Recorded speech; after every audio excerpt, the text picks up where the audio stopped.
Hey guys, welcome back to Vince-Vell Custom. So today I'm sharing with you a custom Wonder Woman statue that I made off of the Sideshow Premium Format Vampirella and the Sideshow Premium Format Wonder Woman base. And I'll link in the description. It is a custom head that I painted for somebody a while back for the Black Widow XM statues. I asked if I can actually have an extra head because I've been sitting on this statue for I think maybe like 2-3 years now, damaged. I've been wanting to make Wonder Woman off of it for ages, and finally I have found a head that actually worked for the statue. Now, I come across a lot of heads in my time of broken statues, and nothing really ever fit this statue for some reason. It was either too big, too small, too wide. It just never worked. And finally, when I got this head, I put it up against the statue. It worked, and I was like, I need to have an extra head. So after talking with the client and everything, we came out with an agreement, and I got in a head for myself. So, kind of break down everything I did, but this statue, I actually did this base before I did the Wonder Woman Black Lantern base, because this was kind of like my test base. So I learned a lot off of this base before I did that one, so it kind of helped me out with sculpting and trying some different materials and coming up with the idea.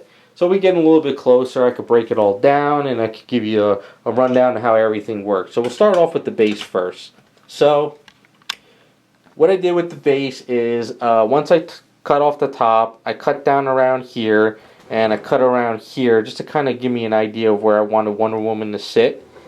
And I built up the middle here with like a lot of broken parts and A's and a lot of extra stuff. So I got Wonder Woman kind of like floating with all this kind of hollow. And then what I did was I kind of built up around it, and once I got my little layer going, I started building in you know, around the rocks, the broken stuff. I wanted to make sure I kept lifting her in and out of the base to make sure nothing was hitting it. And once I kind of pretty much got the base going, everything else started falling into place pretty well. So like I said, I've had the statue for a long time. I did the boots like a long time ago because I knew I was going to make Wonder Woman. I kept the boots wrinkles the way it is. I just sculpted the extra white around it, and I redid up here. I forget how high the boots came up. I think they came up to right about here. But I sanded it down and I resculpted around there. And I added this as well, all that. So that's been sitting there for a long time. Also, for a long time, her arm magnetized into here, and this arm magnetized here because she had two bracers on her arms. I think that's the way it worked. And what I did was I sanded down the bracers, I took out the magnets, and I attached the arms. And once I got the arms attached and everything was even, I actually sawed off this wrist and I sawed off that wrist, and I created my own magnets where each bracer comes out. So as you can see, there's a piece of metal in there and there's a magnet in there, so this piece actually magnetizes in. And I did that so I was able to paint the hands and everything and be able to get underneath, and also for safe shipping, because if this is floating around and you don't have good shipping stuff, that'll kind of snap off. So this actually magnetizes in as well, which what you have to do is you have to put this hand in first and slowly, gently put her into the base, and I sculpted the rocks around her base. So it's kind of a little loose, so it doesn't actually hit any of the fingers. So you have to just kind of make sure, what you're doing.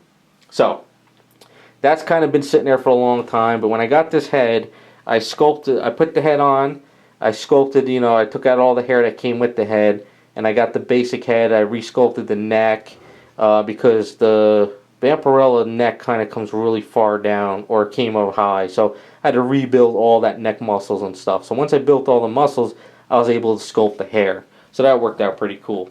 Now, her armor, I really wanted to try something different with the armor. I wanted to do the Terry Dodson look because I love this type of piece on Wonder Woman. But for the right here for the breast guard, I wanted to try something a little different, so I had some fun with it. I did my own little kind of design in here, and I just ran with it, and I thought it was kind of fun. I also gave her some little seam lines in her corset, I guess in the red, and I sculpted the bottom part of her undies, of course, and it worked out pretty cool.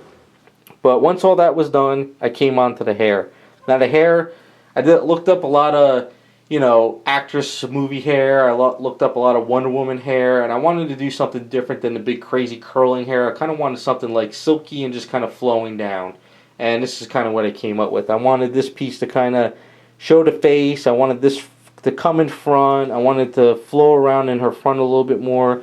So I just had some fun with it, and I just sculpted the hair, and I kind of just gave it that silky, just coming down look where it's not really blowing in the wind, and she's just sitting there and, you know, just staring, doing her thing.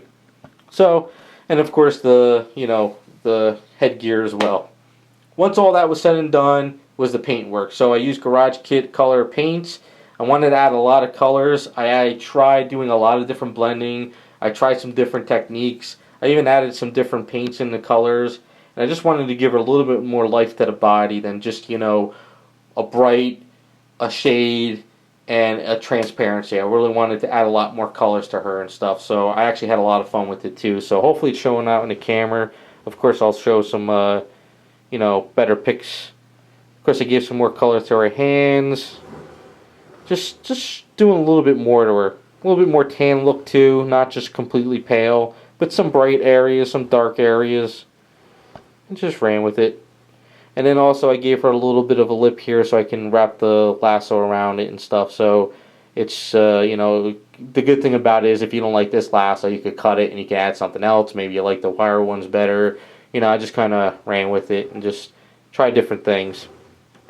The red, also, it's kind of like mahogany in with the red. I don't like just doing red and then black. I kind of give it like that leathery look. I didn't want to make it too shiny, but I didn't want to make it too dull. So I kind of found that in between. Of course, for her underwear, sculpted it. It's a blue with a not interference, pearlized blue, and just gave it a little bit more life. Her boots are basically the same as the red on her corset, but what I did was I actually gloss coated it a little bit more because I wanted to give her like that PVC type boots a little bit instead of just like, you know, flat, just to change things up. Now, one of the cool things too is the stars.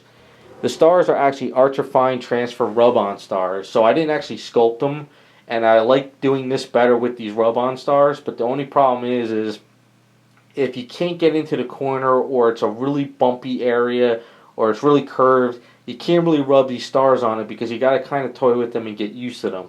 So I've been actually practicing on other statues with the stars to see how to rub them on, and I'm getting a little bit better, and I'm just kind of able to design them. So, you know, I did the big star with two small ones, a little bit smaller one and small, and then I went to bigger on the back. I just wanted to try something a little bit different, and I kind of like the design a little bit more, and it's like I said, it's my own little design. Now, one of the biggest changes is her armor. I usually do, you know, Alclad Chrome armor, but Alclad Chrome actually has a pale gold, and I wanted to try the pale gold for once. So I did some tests, and what I did was the pale gold came out awesome, and I kind of like this better than doing the Alclad Chrome with the yellow I've been doing. So I'm just going to kind of experiment for a while with this pale gold. Kind of works out better with the red and the blue and her skin. It kind of just gives her a little bit more different look, you know. I actually have to do the same process where I do the primer sealer, and the gloss coat, because you really need a smooth surface for this gold to work. If it's really not smooth, it looks like just regular gold paint slapped on somewhere. So once I got the area all smooth, I put on the gold, pale gold, and it just worked. You don't need to seal it. You don't need to clear coat it. As long as it's smooth, you get this really nice pale gold look, and I just like the way it came out. And I just ran with it. And of course the Ultrafine Transfer eyes. She got smoky, you know, a little bit of a smoke under her eye, not much. I didn't want to go crazy. I gave her some blush. Lipstick is kind of more of like, you know, a lighter lipstick. I really didn't want to go crazy with, you know, red and really break it, you know, pulling it out. And the same thing with her fingernails, of course, you know, just regular pink fingernails. And then, of course, the add-on to the base, which is kind of fun. What I did was I asked my seamstress that I know if she would be willing to make me a cape. So it's like kind of the cape is in scale. So it's kind of a little bit stiff. It kind of like, if you really work it, you could kind of like really drape it. We had to double-side it, because if you don't double-side it, you get a really light faded side with the dark side. So I had to kind of do this. So, but I figured you could do it on the base. You can wrap it like this. You could even probably put it under her hand. You know, maybe you don't like it on the base. And the same thing with the sword.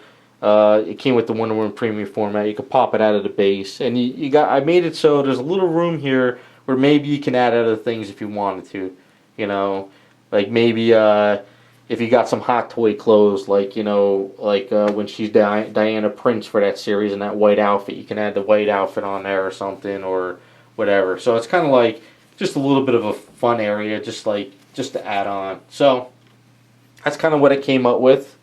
Hopefully you guys like the way she came out. And that is Wonder Woman.